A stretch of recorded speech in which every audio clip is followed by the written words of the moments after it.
Shalom, shalom, shalom, peuple de Dieu, shalom.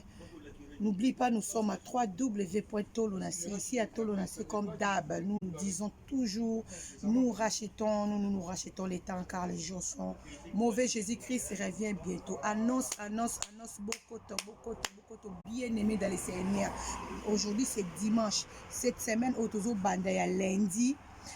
Vendredi, le 25, bien-aimé, to bengi binoboya belé. Hommage à notre frère Mbuta Kamoka. Notre frère Mbuta Kamoka, ça vraiment n'a besoin d'abino. On les a organisé bon, notre frère, notre encore frère.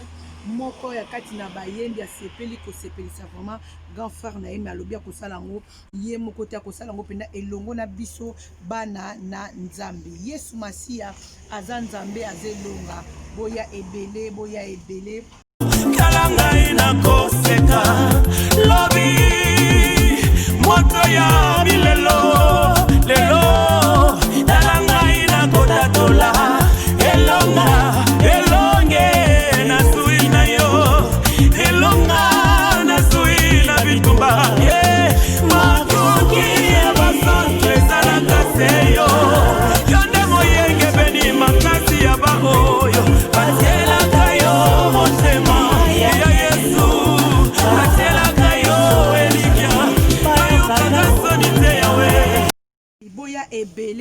ebele to bengi bino frère Clovis Makola elongo baembi ebele o tokozala na bango vraiment ensemble. C'est vendredi 25.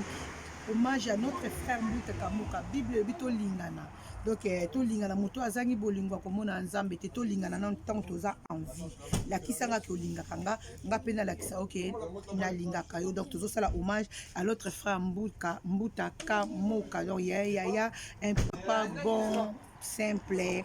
Donc il y a lingara batunyo surtout au ba lingaka. Donc rendez-vous, ne manquez pas, c'est vendredi 25 vers 5 septembre, pardon. 25 septembre, le 25 septembre, ne makambo.